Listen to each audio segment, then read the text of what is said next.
Mais moi, dans ma tête, je me suis dit, échec, lui, il aura 0, moi, j'aurai 1. Parce que moi, je ne veux pas abandonner. S'il veut, il abandonne.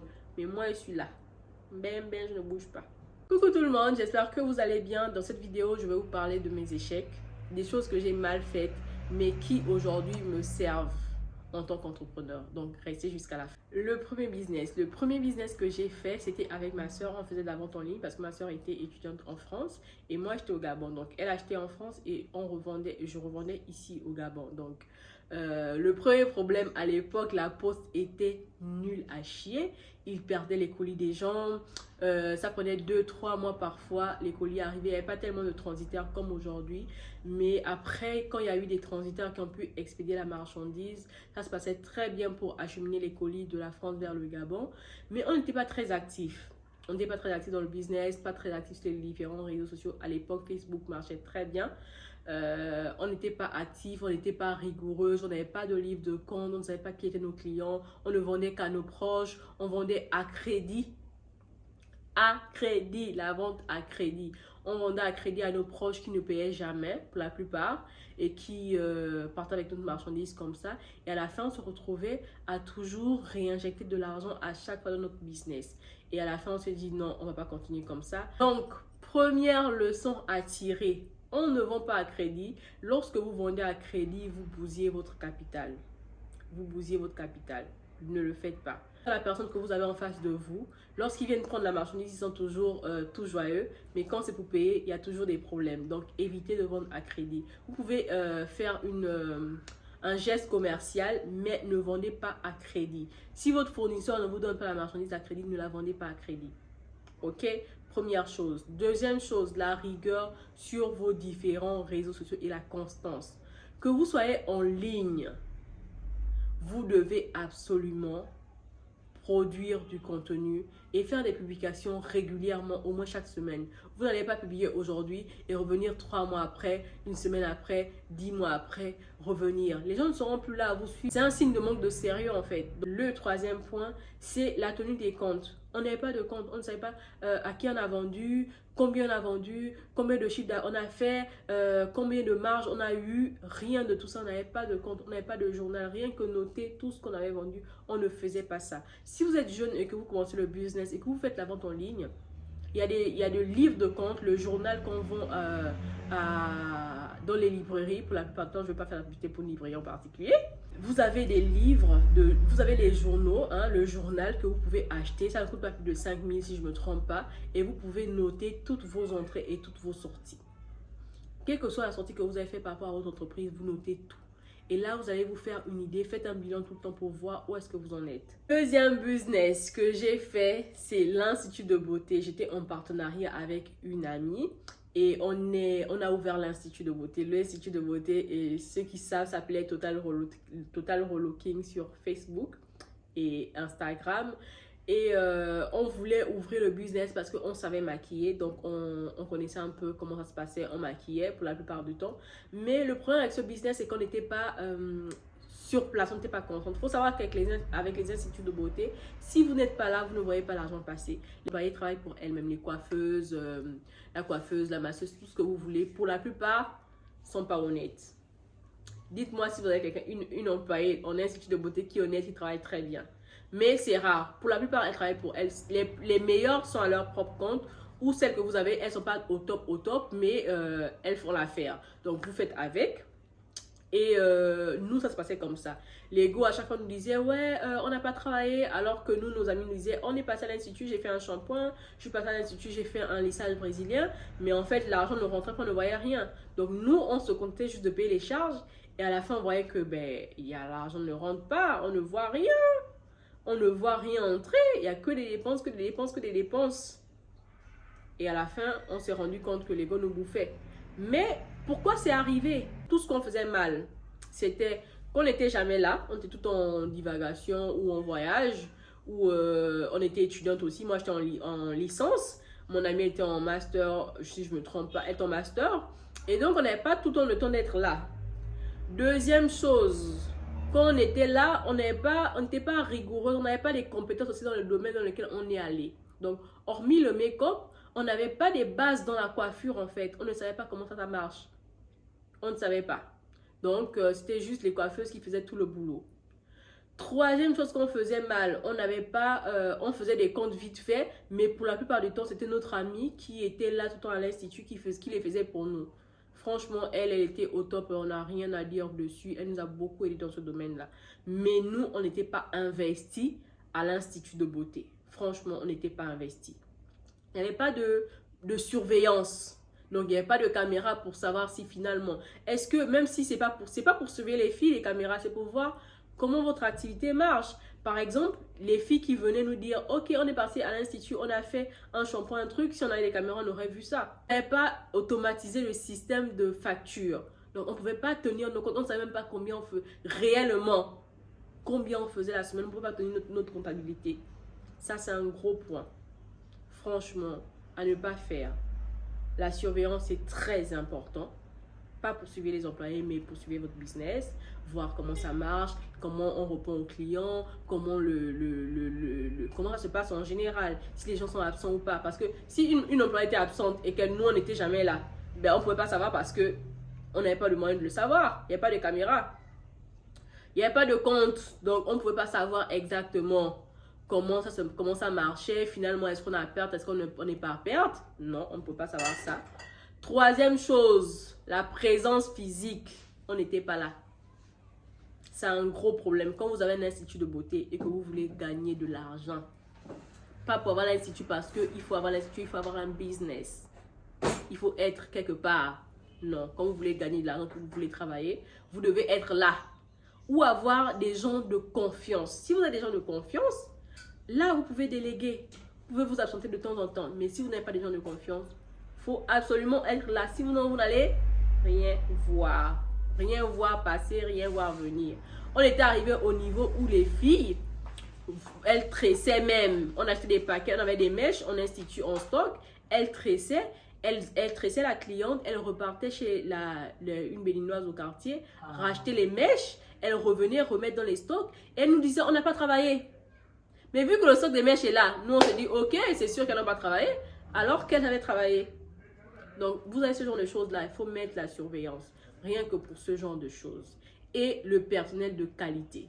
Vous pouvez avoir le meilleur institut, le plus beau institut de la capitale. Si vos filles ne sont pas compétentes, ça ne vaut absolument rien et ça ne sert à rien. Les clientes vont venir une fois, deux fois, mais après, ne reviendront pas parce que le service n'est pas de qualité. Elles vont fuir parce que le service n'est pas au top. Donc, service de qualité, surveillance, tenez vos comptes, soyez là vous-même pour voir comment votre business marche. Et pour tous les business d'ailleurs, il faut être là quand même. Donc, le troisième business que j'ai eu, c'était l'épicerie. L'épicerie, ça se passait très bien au début. Il faut dire que c'est l'un des business où tu investis peu, mais tu peux avoir de grosses rentabilités, il faut le dire. Donc, l'épicerie, qu'est-ce que je vendais hein? Tout ce que, comme on dit, le boutiquier chez nous au quartier, c'est ce que j'avais. C'était à Ali Bandeng. Et c'était top. C'était top au début, je peux bien le dire. C'était top. Sauf qu'après, moi, j'ai dû mettre une gérante et qui a commencé, au début ça allait bien, mais elle a commencé à voler le stock de marchandises. Elle n'a pas le riz chez elle, elle prend le riz à l'épicerie. Elle n'a pas le beurre, elle prend le beurre à l'épicerie, le lait, tout ça. Mais elle ne note pas. Mais vu que moi je ne faisais pas d'inventaire tout le temps, je ne pouvais pas savoir. Pour ça que l'épicerie, si au bout d'un mois, les gens font que se servir, à la fin du mois vous n'aurez plus rien. Il faut quand même faire des inventaires régulièrement. Et moi je ne le faisais pas. Je le faisais peut-être tous les mois ou tous les 2 mois. Et je le faisais faire même par un ami. Mais avant qu'il ne soit très occupé. Bon, les premiers manquants, tu laisses tomber, tu laisses passer parce que ça arrive. Ok.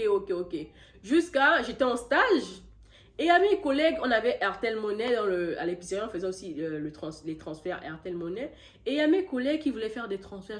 Ils savaient que moi, j'avais une épicerie et qu'ils avaient la possibilité de le faire par mois. Donc, ils me donnaient l'argent et moi, je demandais à la go de faire des Airtel Money. Mais à chaque fois qu'on voulait faire les transferts, le gars qui recharge n'a pas envoyé l'argent. Oh, il n'y a plus l'argent. Oh, ceci, oh, c'est là. Ah, mais comment ça? Puisque c'est le gars passe le matin par zone, il y a des messieurs qui rechargent. Donc, il passe le matin, il recharge. Donc, quand tu donnes l'argent, ou le lendemain, et c'était comme ça en général. Mais à chaque fois, le gars n'a pas l'argent, il n'a pas l'argent, il n'a pas l'argent. Ça sonnait bizarre dans ma tête. Et finalement, quand je vais vérifier, en fait, la go se faisait des Airtel Money à elle-même.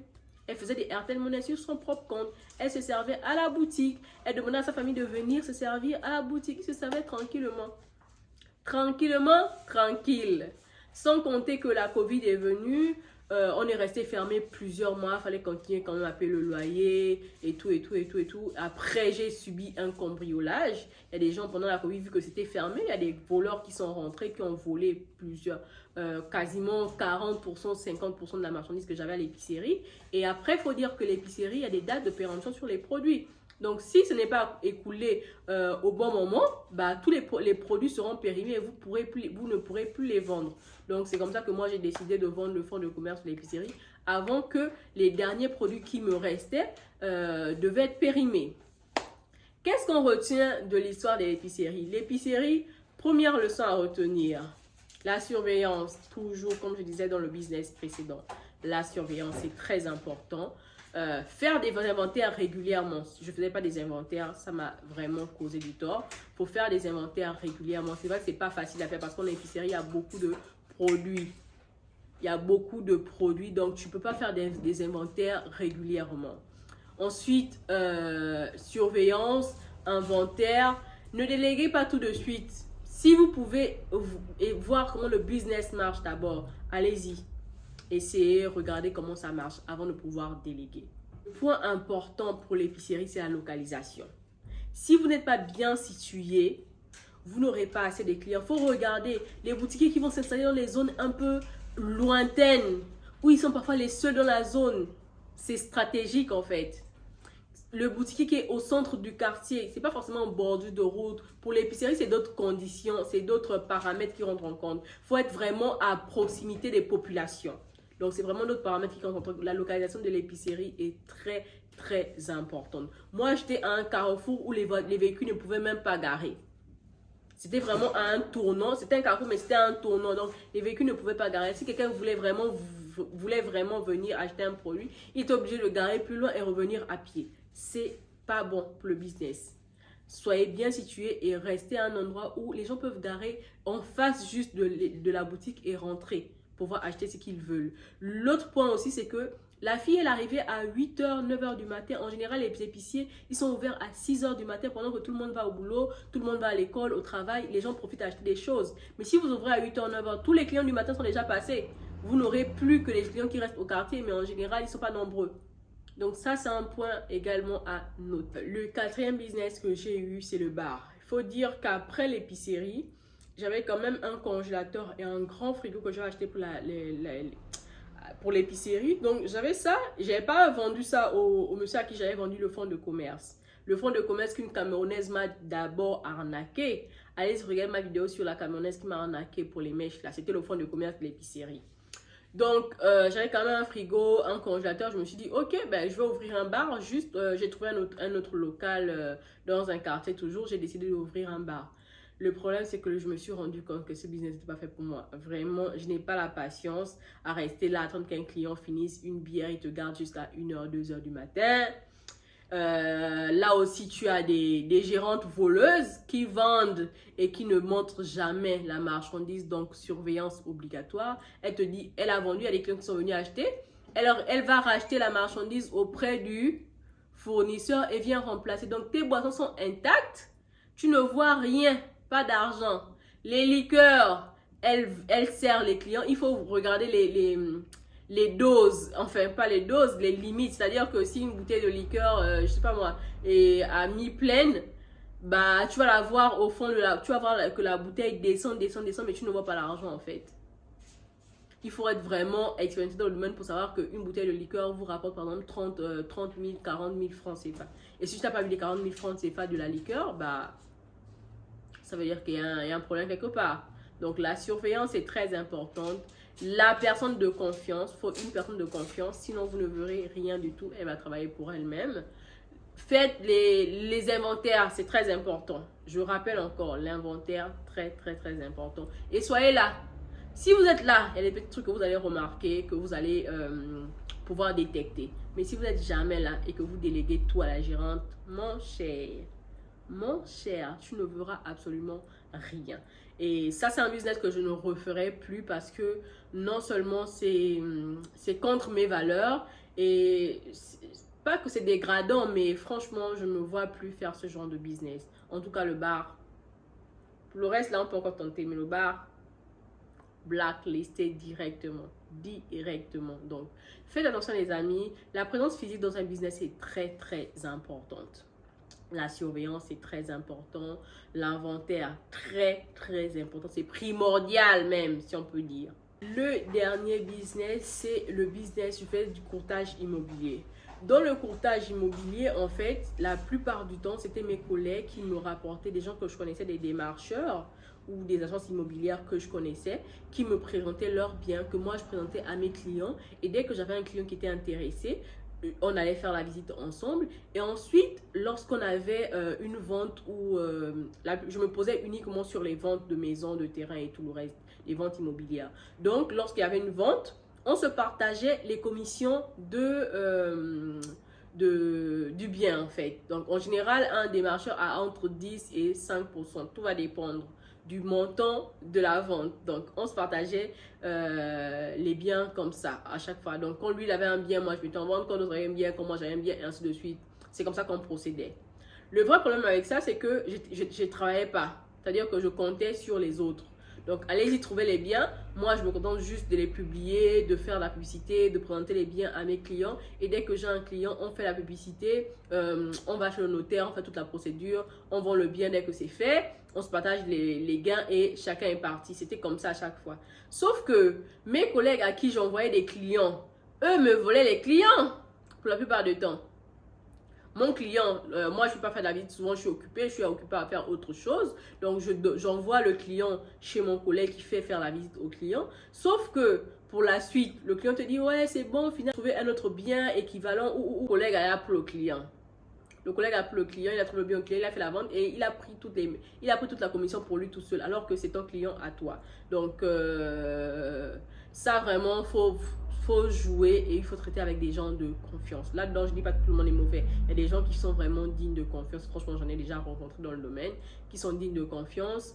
L'autre point également, c'était que il n'y avait pas comme je disais, le premier point, c'est que je faisais pas d'effort, il n'y avait pas de travail derrière, il n'y avait pas de rigueur et je déléguais à 100%. Je faisais pas le travail moi-même. Donc, tous mes clients, on finissait par me les arracher. J'avais pas de retour. Si un client te dit il a eu le bien ou il a eu autre chose, tu vas dire quoi au client?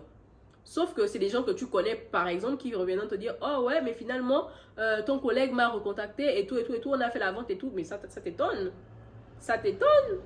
Non.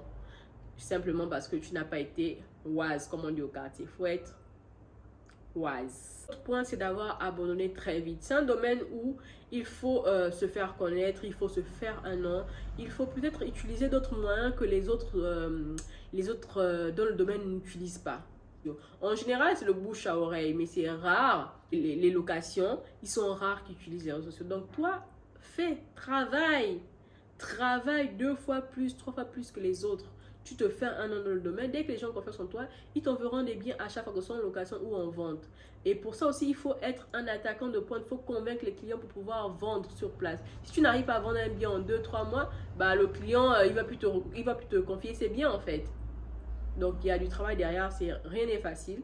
Il y a vraiment du travail, mais il y a également de l'argent. Il y a de gros gains à se faire dans le courtage immobilier. Mais c'est un système déjà très réglementé au Gabon. C'est très réglementé, les amis. Soit tu passes par des personnes qui ont déjà des entreprises, soit toi-même, tu te mets à jour. Et pour ça, il faut préparer la poche. Il faut préparer à dépenser. De la même manière, tu gagnes. De la même manière, tu dois dépenser pour les impôts et autres. Donc, les amis, c'est tout ce que j'avais à vous partager aujourd'hui sur mes échecs en business, les leçons que j'ai pu tirer et qui me permettent moi aujourd'hui de m'améliorer chaque jour. Pour quel que soit le business que je vais lancer ou commencer, je m'assure toujours de veiller à ce que les points sur lesquels j'ai échoué, je ne puisse pas reproduire les mêmes choses. C'est-à-dire, par exemple, pour beaucoup de cas, ça a été l'inventaire, ça a été la surveillance, ça a été la présence physique. Et j'ai décidé, par exemple, lorsque j'ai ouvert ma boutique Doriana Fashion, de ne plus faire les mêmes erreurs pour ne plus retomber dans les mêmes travers. Donc, si toi, aujourd'hui, tu as vécu l'une des choses que j'ai citées dans la vidéo, tu sais où arranger les choses, où comment faire pour changer les choses pour que ça n'arrive plus jamais. Parfois le business n'est pas mauvais, parfois c'est juste nous qui ne savons pas comment faire, parfois c'est nous qui ne nous donnons pas assez de temps aussi, parfois on arrête très vite alors que le business est porteur. Donc la persévérance aussi c'est très important. Ça c'est vrai que je n'ai pas noté ça. La persévérance dans le business. On ne se dit pas on lance une entreprise aujourd'hui, 6 mois après ça ne marche pas, on jette l'éponge, on ferme. Non, pas du tout. Donnez-vous du temps, préparez-vous. La préparation c'est très important. Si vous décidez d'ouvrir une entreprise, vous devez vous préparer au moins à payer par exemple vos charges 6 mois à l'avance. Préparez-vous. Si ce n'est pas le cas, vous allez fermer très vite. Très vite. Donc préparez-vous et ayez un mental de warrior parce que le business c'est pas un monde de bisounours, ce sera pas tout le temps facile, hein? Ce sera pas tout le temps facile si vous n'avez pas le mental d'acier là. Vous allez vite abandonner et abandon sur abandon là, échec sur échec. On ne se repose que dans la tombe. Mais moi dans ma tête je me suis dit échec lui il aura 0, moi j'aurai 1 parce que moi je ne veux pas abandonner. S'il veut il abandonne, mais moi je suis là. Je ne bouge pas.